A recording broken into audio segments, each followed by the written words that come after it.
Moving to Seattle can feel completely overwhelming. We have so many different areas here. You could live downtown where we've got high-tech high-rises.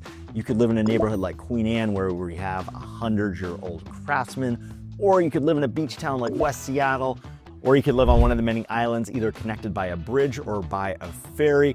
In this area of over 4 million people, we have so many different places to choose from. So that's why in this video, we're breaking down the Seattle area region by region on the map so you can see exactly what it is like to live in all these different areas. Hey, I'm Matt Goyer. I lead a small team of real estate agents here in Seattle. We've helped well over 500 people buy or sell places here in Seattle, everything from high-rise condos, floating homes on Lake Union, waterfront homes on Lake Washington, grand old craftsmen's, luxury new construction, and everything in between. We've also helped a ton of people relocate to the area. Many of these clients find us here on YouTube, and then we connect over Zoom so we can really understand more about them and what they're looking for, so that when they fly up to Seattle to meet with our team, to see some homes, we've narrowed in on some options and we can really hit the ground running to make the most use of their time. All right, let's pull up the map and get started.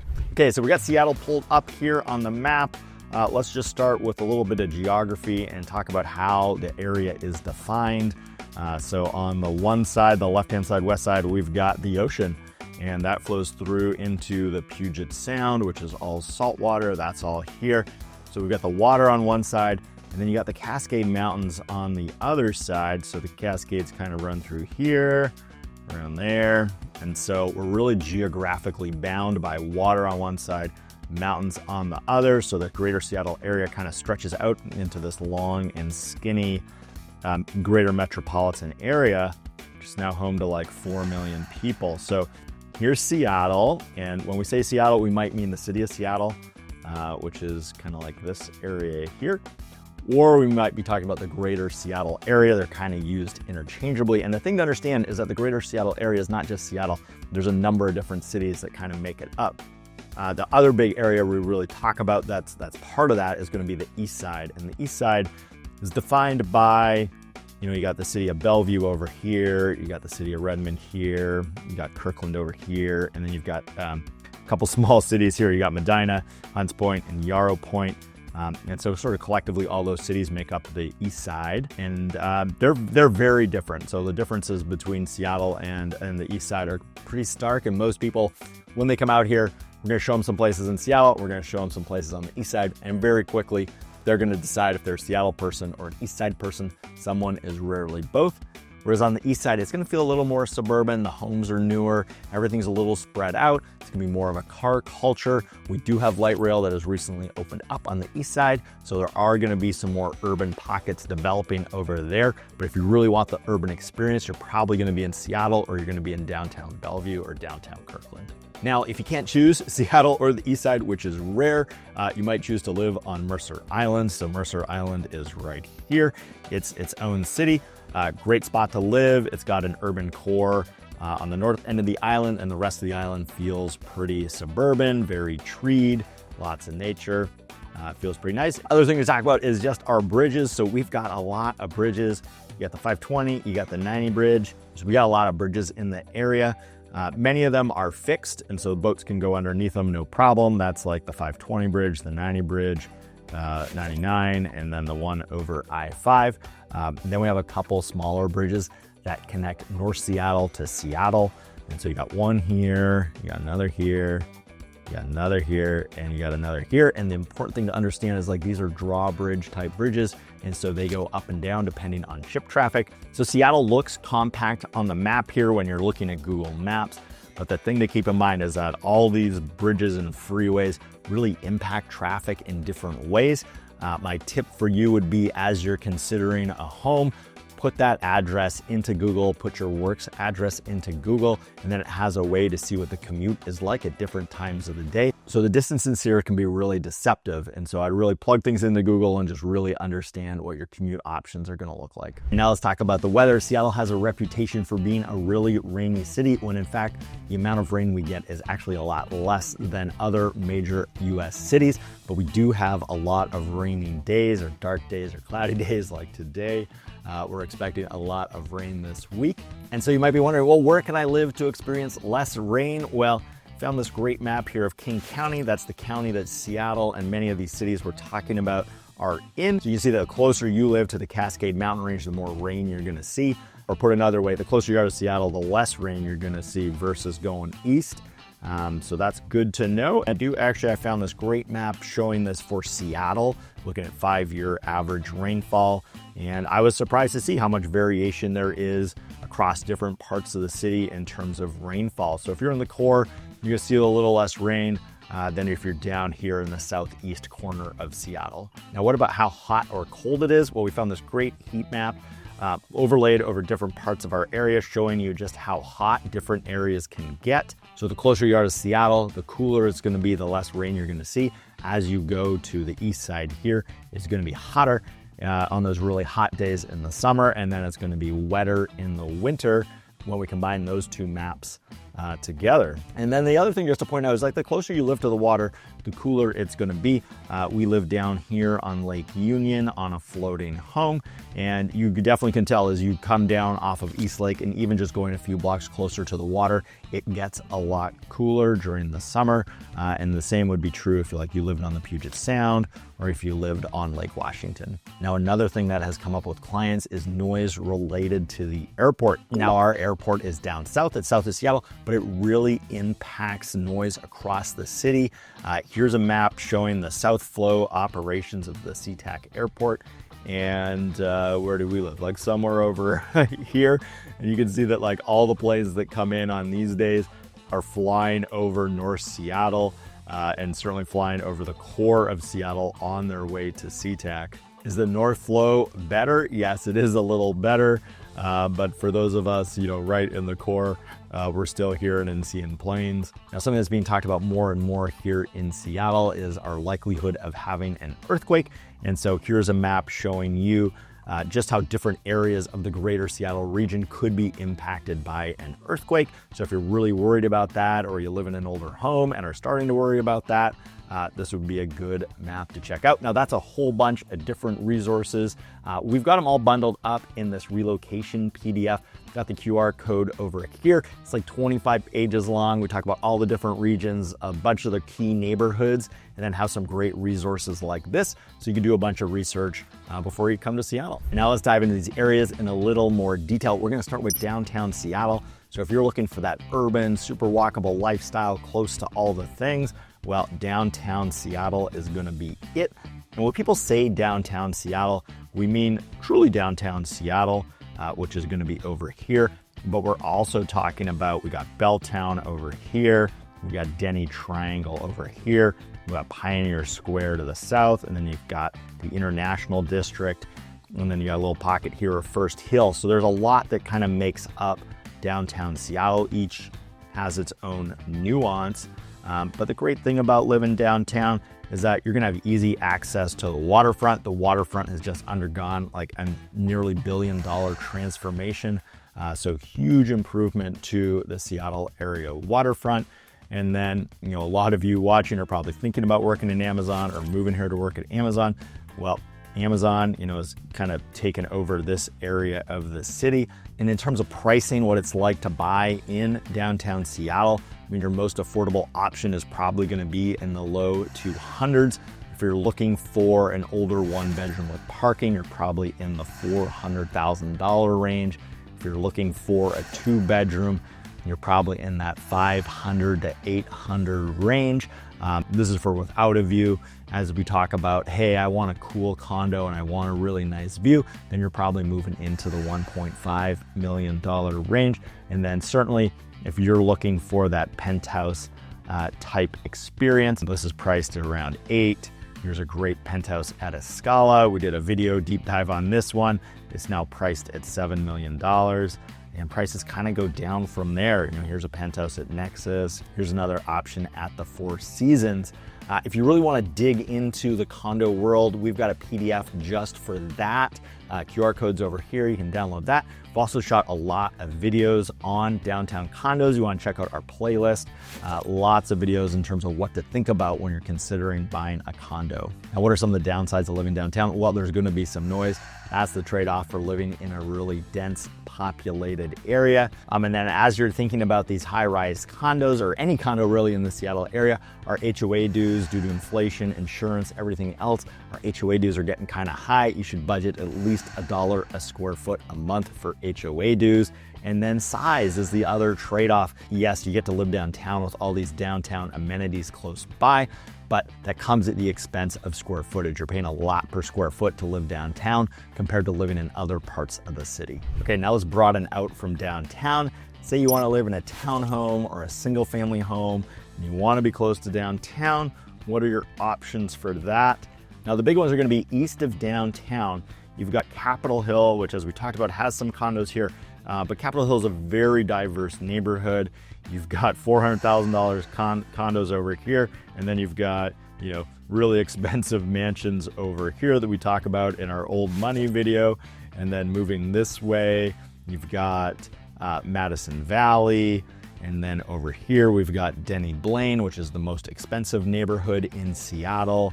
And we've got Madison Park, which has a really beachy kind of vibe due to its proximity to the water. And the Madison Park Beach that's right on the water over here.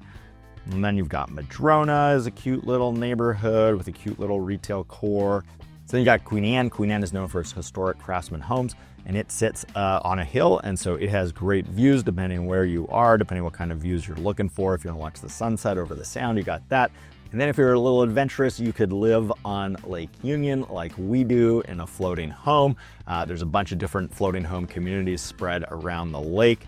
We did a video just on floating homes if you're curious about that lifestyle. A lot of pros, a lot of cons, not for everybody, but it's a really fun way to live almost downtown, but feel like you're on vacation every day. So what are some of the trade-offs of living in these core neighborhoods just outside of downtown Seattle? These homes are all 100 years old or older, and so you're dealing with a lot of old home issues.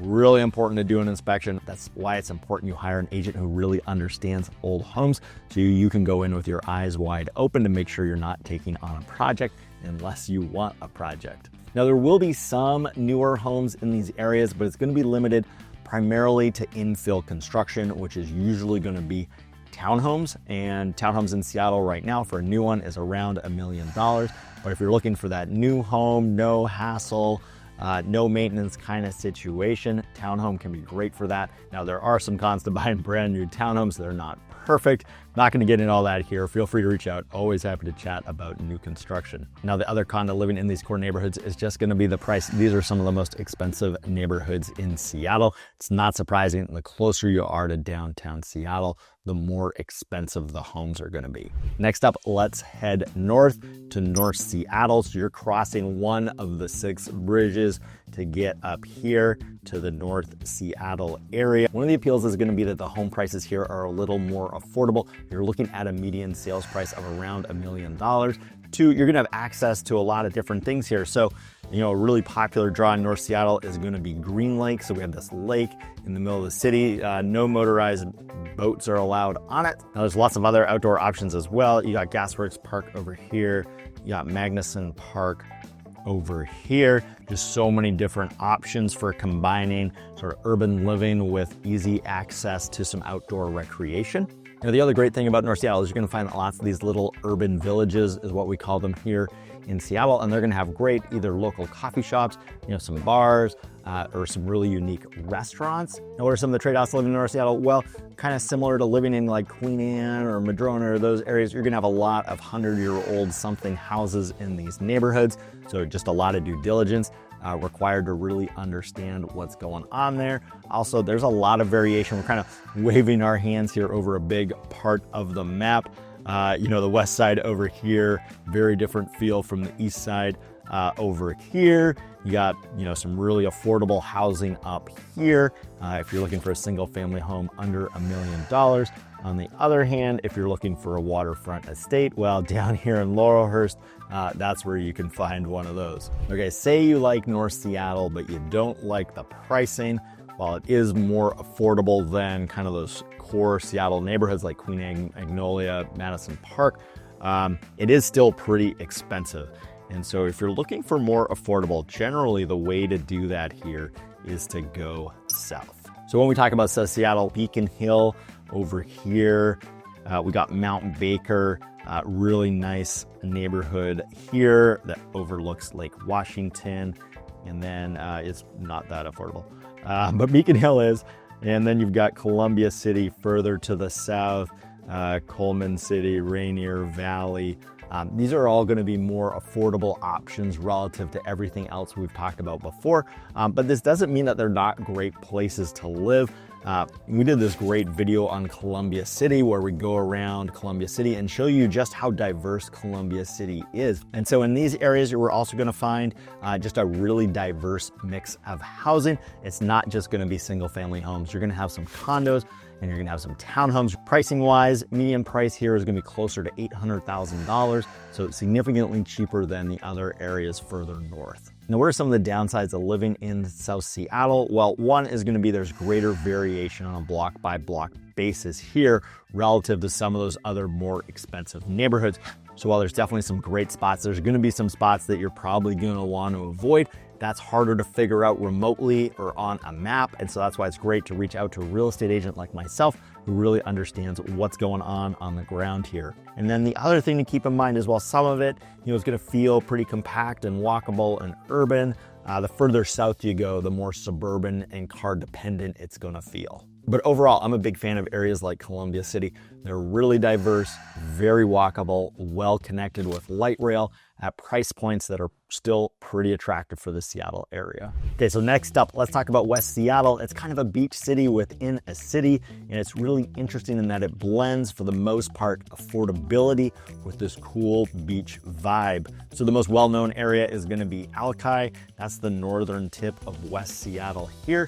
There's a beach, there's a road that goes the whole way around. You got walking, you got biking, just a really cool place to hang out on a nice day. Now, the other thing about West Seattle is that the people who live in West Seattle love West Seattle. It's kind of like a cult like that. Once you move to West Seattle and you make that decision to transition over there, you love it and you're never going to leave. I think it's that combination of the beaches, the outdoor, the ocean. Price is going to be similar to South Seattle. The median home price here is going to be around $800,000. When we have first-time home buyers looking to stretch their budget because they want to get into a single-family home in a nice area, West Seattle or parts of West Seattle usually fit that bill much better than other parts of the city. You just really have to consider the trade-offs here, which is, while West Seattle is not an island, we often joke that it is due to its dependence on the West Seattle Bridge. So you really have to make sure that that commute and that dependency on the bridge is going to work for you, because it is going to get light rail, but light rail is so many years away from coming to West Seattle. Okay, so that is a whirlwind tour of the city of Seattle on a map. Now let's talk about the east side. We're going to cross the water. If you're working in downtown Seattle and you're living on the east side, you're going to be commuting over either I-90 or 520. Keep in mind that 520 is a toll bridge. But here we are on the east side. We're going to start with the city of Bellevue. Now, the first thing you're going to notice is that Seattle doesn't include these areas, which might be weird, but we'll talk about those areas separately in a couple minutes because they are their own cities. But we're going to focus right now on Bellevue. And Bellevue, so it's its own city, and like Seattle, I mean, it's obviously a lot smaller than Seattle, but it has a lot of that same diversity that Seattle has. You've got a downtown core over here, so you can live in a high rise, but Bellevue also offers every other type of housing imaginable. If you're looking for really high-end single-family homes, well, you're gonna find some of the region's most expensive single-family homes here in Bellevue, at least on the west side of Bellevue. And Bellevue actually straddles two lakes. If we go all the way to the east side of Bellevue, you get over here to Lake Sammamish. That I think is a teardown for $3 million. But here's an example of a $5 million home that you can buy on Lake Sammamish. Lake Sammamish is going to be a much more affordable lake than Lake Washington is, but it is still not inexpensive, as you can see from this example.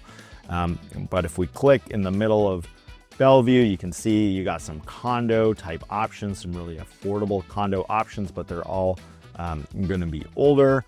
And then on different parts here, you've got these are all new construction. You got some expensive new construction type homes.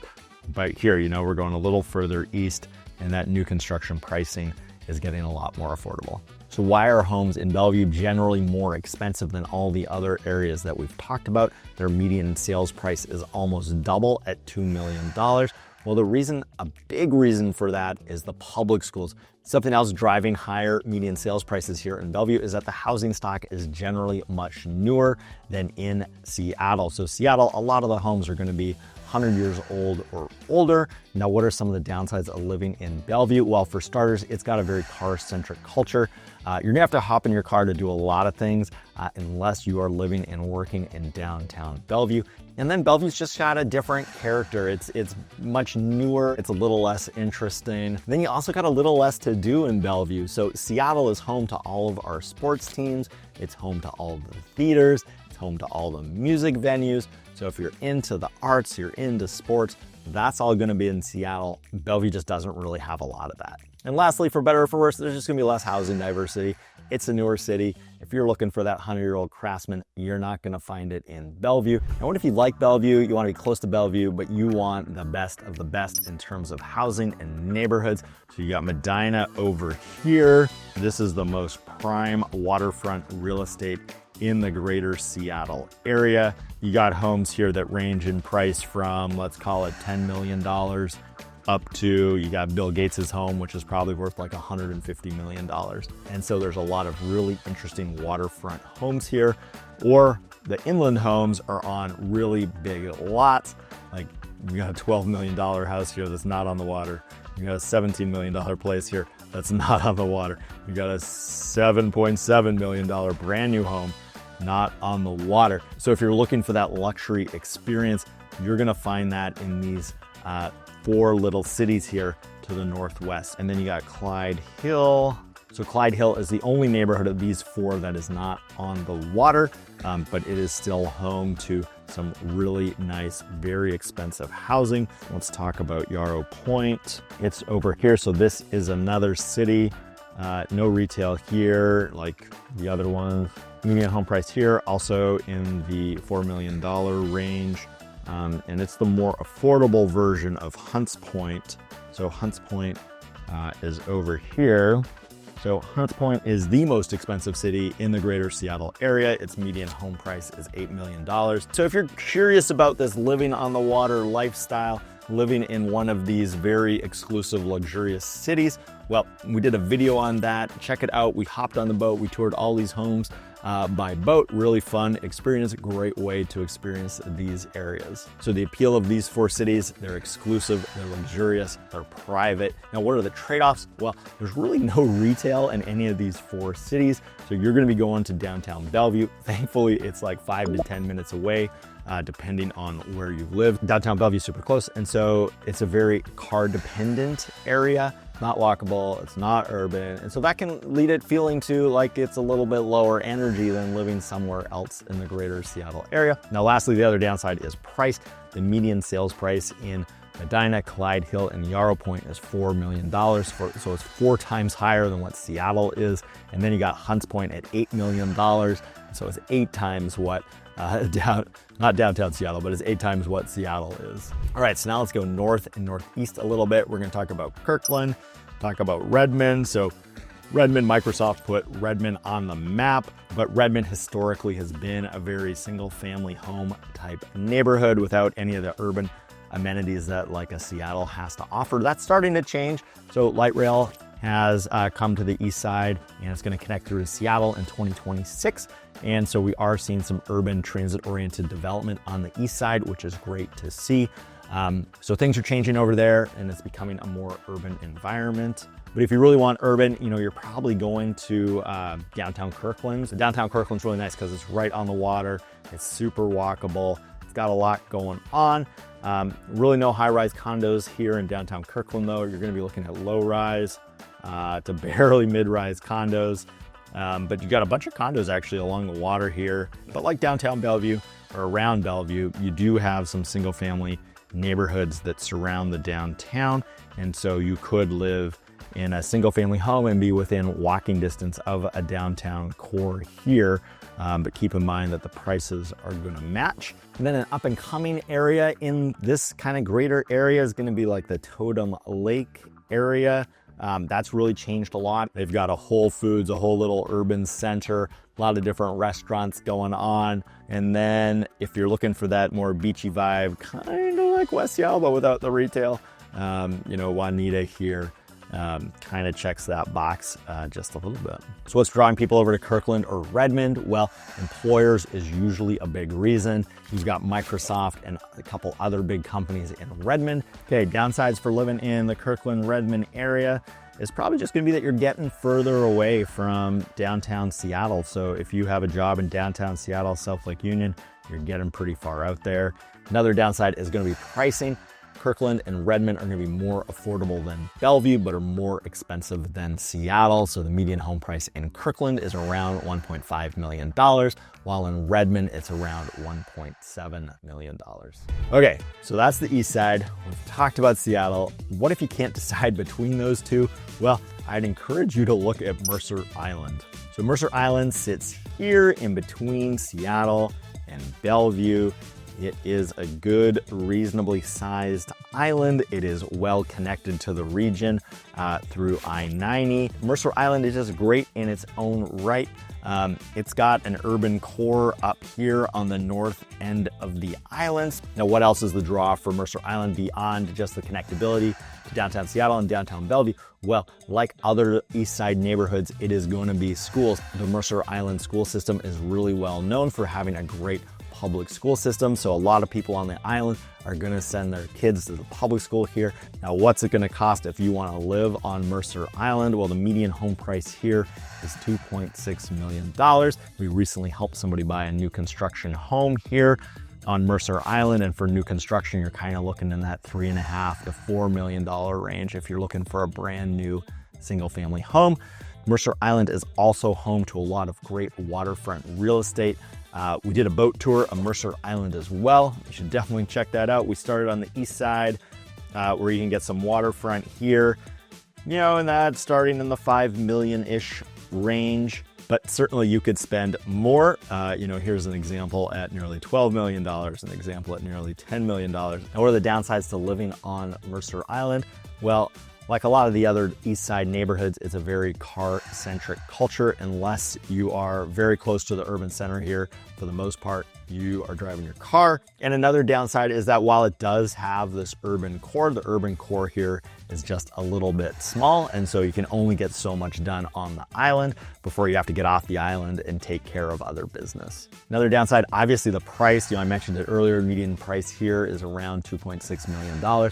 So it's very expensive to live on Mercer Island. The other downside tied to that is just going to be a lack of diversity. Mercer Island kind of got developed around the same time. There is some new housing coming in. But for those of you who can't decide between Seattle or the east side, I think Mercer Island can be a great option that literally sits between the two. People who live on Mercer Island love Mercer Island. So as you can see, the greater Seattle area is anything but straightforward. You could live in a brand new high-rise in downtown Seattle or downtown Bellevue. You could live in a floating home, that sleepless in Seattle lifestyle on Lake Union. You could live in a waterfront estate on Lake Washington. You could live in a 100-year-old Craftsman in any number of Seattle areas, or in a cool mid-century home on the east side. So with so many options, what are you gonna do? You need to make sure you don't pick a neighborhood that is gonna be wrong for your commute. You need to make sure you don't pick a microclimate that is not gonna agree with you.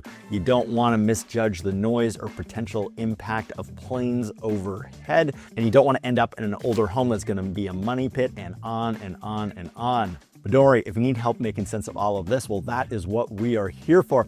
I'm a real estate agent, lead a small team of other real estate agents here in the greater Seattle area. We've helped hundreds of people buy and sell homes. Lots of people relocate here. So many people meet us through our YouTube videos. They reach out, my phone number's below. Feel free to call, text, or email. And what we'll do is we're gonna get on a Zoom. We'll walk through the map. We'll figure out what you're looking for. We'll talk about the different areas, neighborhoods, cities, pros, cons, figure out what's going to be the right fit for you and your lifestyle. So when you fly out to Seattle, we can hit the ground running, check out some different neighborhoods. We'll drop a list of houses. My team will get you in. We'll show you some places and we'll go from there. But don't worry, if you're not ready to hop on a Zoom just yet, you should check out this relocation PDF we've put together. It's over 25 pages, just chock full of information. The QR code is over here so you can download it, and you don't want to miss all the other great videos we've done on the greater Seattle area. You can see one of them up here.